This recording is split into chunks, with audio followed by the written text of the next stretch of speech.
warahmatullahi wabarakatuh. Perkenalkan, nama saya Syifa Amalia dari kelas 11 MPLB 1 ingin menjelaskan tentang materi renang, meliputi pengertian renang, sejarah renang, gaya renang, dan manfaat renang. Pengertian renang. Secara umum, renang adalah aktivitas di mana tubuh bergerak melintasi air tanpa bantuan alat bantuan. Tujuannya bisa beragam, mulai dari bertahan hidup, prestasi, olahraga, hingga rekreasi, hiburan. Menurut para ahli, beberapa ahli memberikan definisi yang lebih mendalam. Menurut Badru Zaman 2007, renang adalah upaya mengapungkan atau mengangkat tubuh ke atas permukaan air agar bisa bergerak. Menurut Muhajir 2004, olahraga yang menyehatkan karena melibatkan hampir seluruh otot tubuh untuk bergerak. Next, berikutnya sejarah renang. Renang memiliki perjalanan panjang mulai dari cara bertahan hidup di zaman prasejarah hingga menjadi olahraga prestasi yang sangat populer di dunia dan Indonesia. 1. Sejarah zaman prasejarah dan kuno. Aktivitas berenang sudah dilakukan manusia jauh sebelum ada catatan tertulis. 7.000 tahun lalu ditemukan lukisan dinding gua di Mesir seperti The Cave of Swimmers yang menggambarkan orang sedang berenang. Kebutuhan hidup. Awalnya, renang digunakan untuk bertahan hidup, mencari ikan, dan strategi militer terutama oleh prajurit Romawi dan Yunani. 2. Sejarah perkembangan menjadi olahraga modern. Renang mulai berkembang sebagai cabang olahraga yang terorganisir di Eropa pada abad ke-19. Di abad ke-19, tepatnya di London, tahun 1837, kompetisi renang pertama diadakan oleh National Swimming Society. Kedua, Olimpiade modern pertama atau Athena tahun 1896. Renang resmi menjadi cabang olahraga Olimpiade. Awalnya pertandingan dilakukan di perairan terbuka atau di laut Aegea, bukan di kolam renang. 3. Pembentukan FINA di tahun 1908, yaitu Federasi Renang Internasional atau Federation Internationale de Natation, dibentuk untuk mengatur peraturan dan standar kompetisi dunia. Selanjutnya, gaya kupu-kupu pada tahun 1952, yaitu gaya kupu-kupu resmi diakui sebagai gaya renang tersendiri setelah sebelumnya dianggap variasi dari gaya dada. 3. Sejarah renang di Indonesia. Olahraga renang di Indonesia dipengaruhi oleh masa kolonial Belanda. Pada tahun 1904, kolam renang pertama di Indonesia dibangun di Cihampelas, di Bandung tepatnya. Awalnya hanya digunakan oleh orang Belanda dan kalangan bangsawan. Pada tahun 1917, berdirilah organisasi renang pertama yang bernama Bandungse Zwembad, atau artinya Perserikatan Berenang Bandung. Pada tahun 1951, pada 21 Maret, berdiri PBSI atau Persatuan Berenang Seluruh Indonesia, yang kemudian berganti nama menjadi PRSI, yaitu Persatuan Renang Seluruh Indonesia. Partisipasi internasional, yaitu Indonesia pertama kali mengirimkan atlet renang ke Olimpiade Helsinki pada tahun 1952. Dan ada beberapa tokoh legendaris, yaitu pertama, Matthew Webb, orang pertama yang melintasi Teluk Inggris dengan berenang pada tahun 1875 adalah Matthew Webb.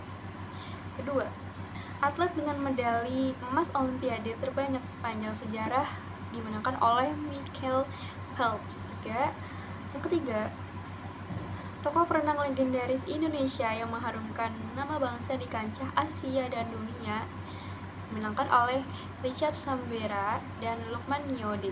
Next, selanjutnya ada macam-macam gaya renang. Dalam dunia renang ada 4 gaya utama yang diakui secara internasional. Masing-masing punya karakter dan tingkat kesulitan yang berbeda. Pertama, ada gaya bebas atau freshly atau front crawl. Ini adalah gaya tercepat dan paling efisien, sangat cocok buat kamu yang ingin membakar kalori banyak. Posisi tubuhnya telungkup sejajar dengan permukaan air atau streamline. Gerakan kakinya mencabuk naik turun secara bergantian dengan poros di pangkal paha. Kaki harus lurus tetapi rileks. Gerakan tangannya mengayun bergantian seperti kincir angin. Satu tangan menarik air ke bawah, sementara tangan lainnya kembali di atas permukaan air.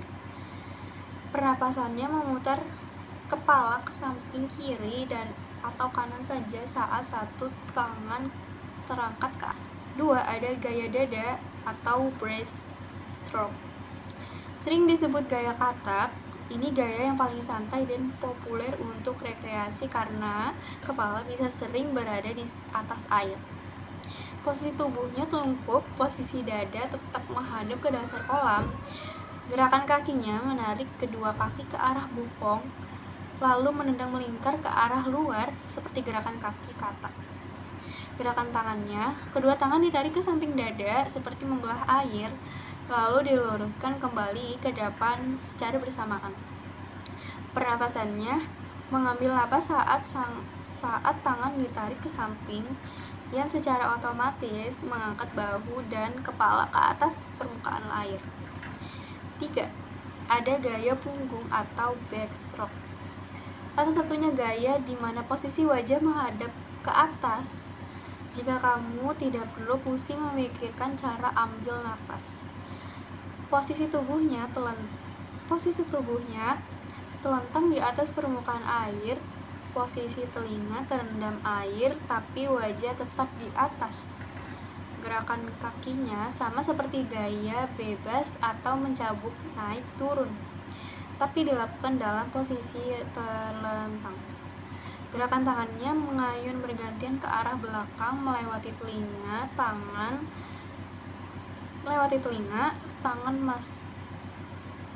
tangan masuk ke air dengan posisi jari kelingking terlebih dahulu.